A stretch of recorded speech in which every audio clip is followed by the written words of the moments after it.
mmere fumba keekizo weeweta mukya mwami wo okitegeera naye bya industry biveeko tobimanyi kuba wayimbako waboda mpana zinzi ganjikire waboda ne bigaana so madamu kati fe abasobodde oyimba music waffe n'atambula omwami wo omunaagezako mukuba enkokola tojajinga tovaayo kwogera kintu kyonna mbu Mr. ayagaliza ggwe nga muli mu kitanda okitegeera kale yonna gy'osinziira okubanga olaba Projan Media TV kugamba ekyo kyokola okola ky'amaanyi era tukwebaziza ddala omulimu gw'okola ogwo sigala ng'ogukola okubanga weekumira ku Projan Media TV okubanga ofuna amawulire agaakagwawo abantu baffe abali e Dubai, Saudi Arabia, Qatar, Oman, abali wane Kenya, abali wane Makerere gye tusinziira tubagamba mukola omulimu gw'amaanyi era tubeebaza nnyo. Ndabye wano Alkindi, ndabye Trap Drink, ndabye Fiona Natukunda, bano bonna bakomentinga wano mbeebaza okubanga ku Projan kwe muli.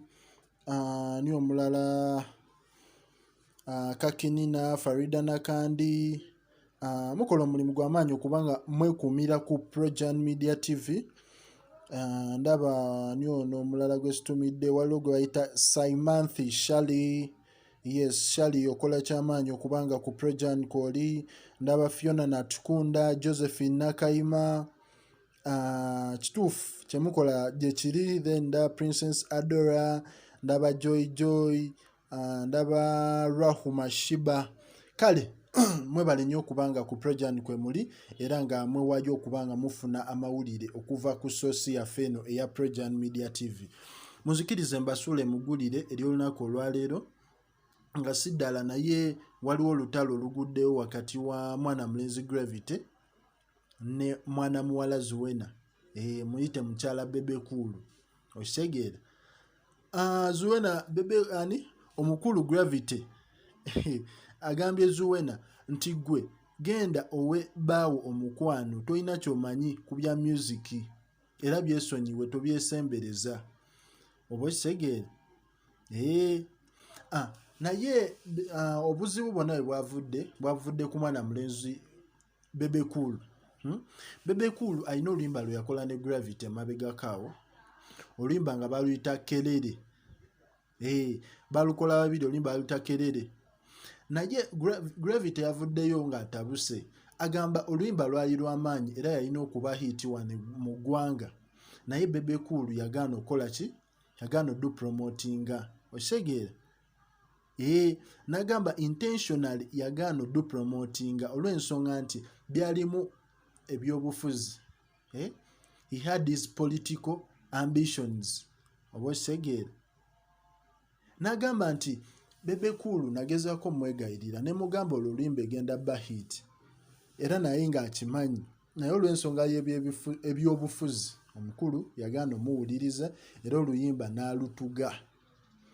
Kati Zuena bye bintu ebimu ku yabadde ayogerako awo, yagezaako supplementinga, yabaddeko mu mawulire emabegakaawo nga balina interview gy'akola.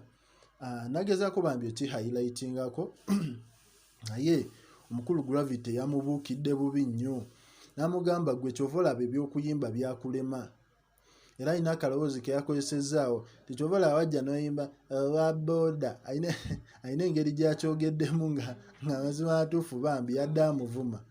Kale yonna gy'osinziira okubanga olaba Projan ffe tukwebaza okubanga okyagyekummiddeko. Stories zikyajja nnyingi nnyo, buli ekitambula mu ggwanga ffe tujja tukikutuusaako lwakuba nti tubeebaza era twagalira ddala mweyongere okubanga buli story gye tusaayo mugiraba, oba ya entertainment oba buli kyonna ekigenda mu ggwanga kubanga kati time etuuse nga twetaagisa okubaako stories ezimu ze tubawa. Amawulire agatambula mu ggwanga gonna okitegeera, amawulire agatambula mu ggwanga kati nga owa speaker gwe balonze olwaleero owa people power okitegeera. Naye lwakuba kati stories ng'ezo wetuzisaayo ate temuziraba, mumwagala za Kenzo, mwagala zaani oba okitegeera.